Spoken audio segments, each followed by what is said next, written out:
Well, this panel on Tuesday night is a bit different than everything else. Other panels, we tend to focus on the news of the day. But this panel, I wanted particularly to find space in a busy week to look a bit longer term out and have the debates we need to have about where our country's headed, the values fight in Australia and around the world. And to do that, I'm joined by the former Deputy Prime Minister, John Anderson, here every week. And every second week, alternating with others, is the Executive Director of the Menzies Research Centre, Nick Cater. Gentlemen, welcome to Credlin. I want to start with this economic manifesto. 6,000 words, knocked it out over his Christmas break. I'd rather he's working on inflation, but there you go. It's an economic manifesto to redo Australian capitalism. Now, Nick, I didn't think it was broken. Well, it's not broken until government steps in and breaks it. I mean, when he says he's going to build a better capitalism, it seems to me he's actually going to change capitalism altogether into something that isn't capitalism. Capitalism, after all, is when you have markets and an economic trading system that's run by the markets. Once it's organised and run by somebody else, in this case the state, it ceases to become what we think of as capitalism, and it becomes, top-down socialism. There's no way of gilding the lily on that. That's what they're proposing. And for Chalmers to say this is something new, well, I suppose he's 44, 45. Maybe it is new for him. I mean, a lot of us thought that some of these ideas had disappeared with the fall of the Berlin Wall. But look, people have been trying to produce this kind of capitalism since the late 1900s. And every time they come up with some vision for this, it ends up falling on its face and people are poorer and the world is poorer for it. So it's not a recipe to fix anything. And the big thing, Peter, is he says that what is happening now in the energy market, which, as you know, is an absolute shambles. I mean, there are people now, government officials, trying to parcel up the next 5 minutes of energy so that we can all keep our refrigerators going. That's how intimately involved the government is with the market. Chalmers thinks that is the way for the future for all the sectors of the economy. That's what he says in his essay. But bigger and bigger government, John, just heads us down the path of capitalism, and individuals and businesses in particular need more freedom, not less. They're drowning in red tape. They've got the heavy hand of government on them already. It's not as if Jim Chalmers and the government, any federal government, not just this particular Labor one, it's not as if they don't have a big enough day job. And look at their balance sheet. Look at the red ink there. Look at the debt burden. Look at the spending profile. Look at the fact we can't afford our future. I'd rather they focus on their job.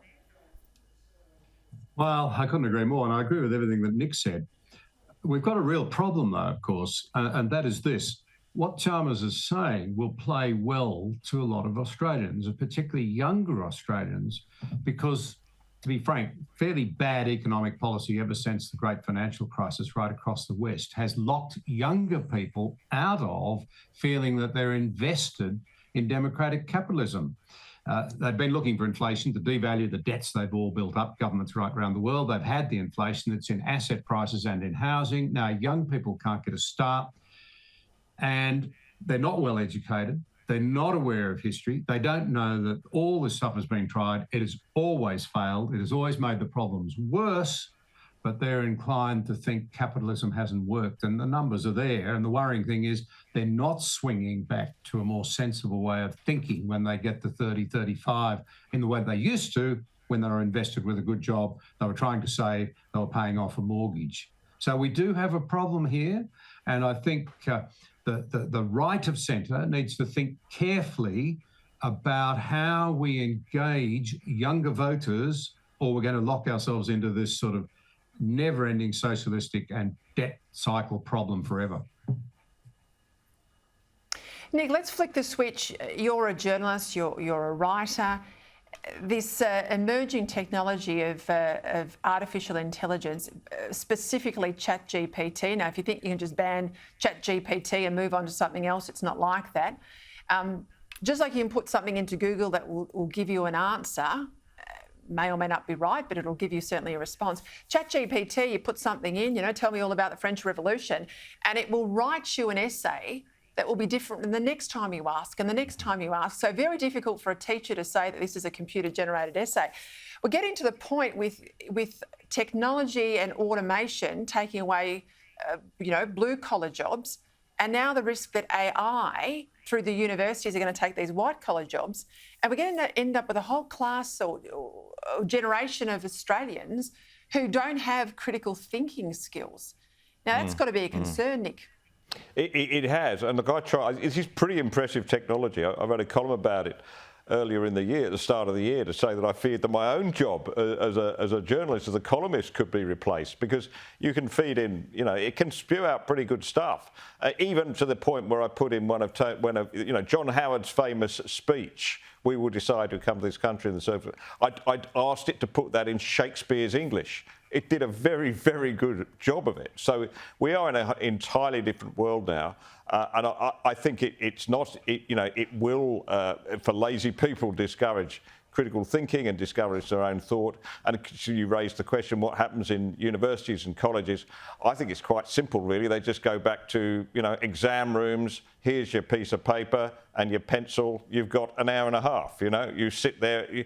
I don't see why you can really test somebody anyway if they've got access to a computer of any kind. To know what people really know and really learn, you've just got to put them in a room and give them a blank sheet of paper and a pencil, I think. What do you think, John? Well, I agree with Nick. I think that the other great challenge we've got is that there is an international race to develop this technology. There are some people who say the Chinese have outstripped the Americans and the West, that they're further advanced still than we are. And that is a real concern. It's a real concern because I just don't know how you ever put a legal framework around this, some sort of construct that says there are some areas we just won't go to because of their potential for massive evil. If this intelligence continues to build up at this rate, you'll have some genius somewhere who'll say, go forth and solve the climate change problem or whatever, and they'll do it in a way that destroys the whole of humanity. I mean, the power of this stuff, as Nick has alluded to, is astonishing. Jordan Peterson told me he asked one of these chat box things to write an essay in his own style around the 12 Rules for Life, I think, or his latest book. He said he could not fault the fact that it was his own language. And so this is, I think, the thing we need to think about now is how on earth do we put some boundaries around this? Obviously, you can go back to pen and paper for university exams, but it goes a long way further than that. Artificial intelligence may very well be an incredible danger to us militarily, strategically, environmentally. You're not wrong. I'll leave it there, gentlemen. Next week, I'm going to ask you for some recommendations of what you're listening to, what you're reading, because my viewers often ask what they can delve into just to start a whole new conversation. But we'll do that next week. Thank you for your time. See you then.